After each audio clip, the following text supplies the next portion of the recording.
Hi, good morning. Welcome back to the channel. My name is Jess. Today we're gonna be making egg bites, but holiday egg bites. To start, I'm just cracking 8 eggs into my Grinch bowl. Because if we're gonna do holiday, we're gonna do holiday. So we're just gonna whisk these up, but before I started getting everything ready, I went ahead and preheated my oven to 350 degrees. I'm whisking 8 eggs, and then I pre-cut some tomatoes and zucchini. That's gonna be my green and my red. I also add cottage cheese to my eggs. It's just a preference to add a little extra protein. You don't have to do that. So if you don't like cottage cheese, feel free not to add it. You really can make these any way that you want. That's what's so great about egg bites. You can add whatever. I also think it's nice that you really can change it up for the holiday. So if you're having like Halloween egg bites, you could use, orange peppers and black olives. If you are wanting to do Valentine's, you could do red peppers and tomatoes.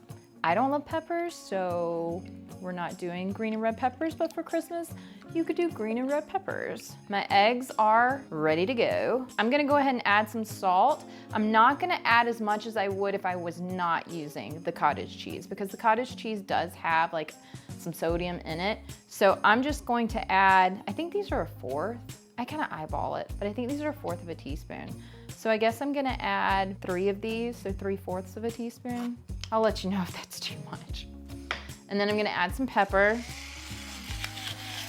Okay, we're just gonna whisk that up, and now I'm gonna add my cottage cheese.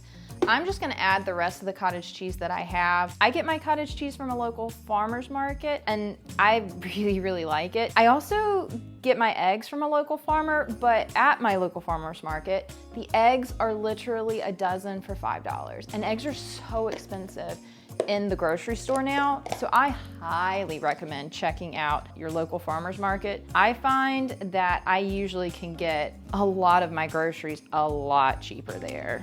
I think I added about a cup, maybe 3/4 of a cup of cottage cheese. And if you don't like cottage cheese, you easily could add some sharp cheddar, some feta, goat cheese, kind of whatever you want right here, or no cheese if you do not do dairy. So I'm gonna go ahead and add my tomatoes and my zucchini. And I'm using zucchini just because that's what I had in my freezer, frozen, and I needed to use it or it was gonna start going bad. So that is why zucchini's going in there. But you could do spinach, you could add bacon. I mean, you genuinely can kind of add whatever you like into your eggs. Okay, I like how that looks, so I'm gonna grab my pan. Okay, so this is my little Christmas pan that I'm using for my egg bites. I love pans like this. I think it's a great way to take like what you do, your recipes on a normal basis, and kind of change it and make it fun. So I do really like these. The one thing I will say, the more detailed they are, the harder they are to clean. Also, you do have to really spray them down. Now, you cannot use Pam on them, from my understanding. I use 100% avocado oil, so I have had no issues spraying that, but you could just use butter or, an oiled paper towel or something like that. But like I said, the more detailed these pans are, the harder they are to clean. You can also just get the silicone ones because these metal ones are a little bit more expensive. I've tried both.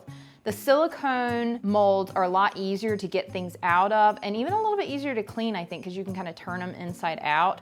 But I already had some of these, so we're using them. And I do think that the metal ones get a little bit better of a crust on whatever you're cooking in them. So I'm gonna go over the sink and spray this down. Okay, our pan is sprayed, ready to go, and now it's just pouring the mixture in. Ooh! Too much.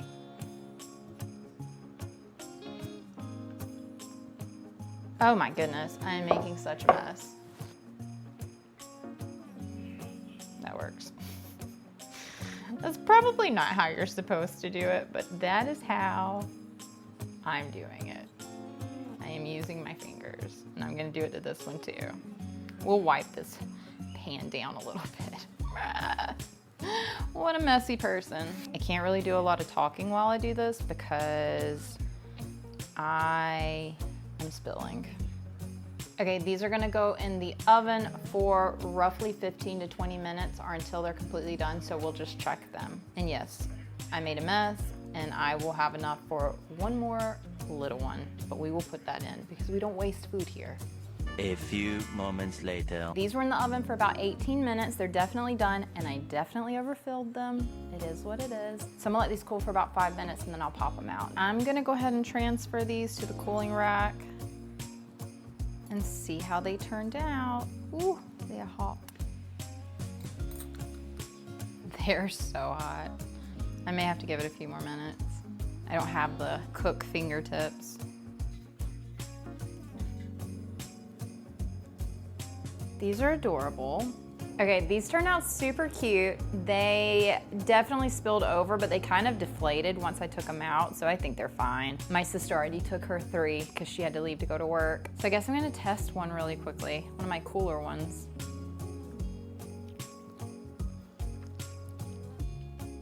I mean, they're delicious. They're egg bites. High protein, the cottage cheese. I love cottage cheese and eggs. I think it makes a huge difference. And I like the added protein. So I'm gonna have a couple of these with a little piece of toast, and that will be my breakfast. See you next time. Bye.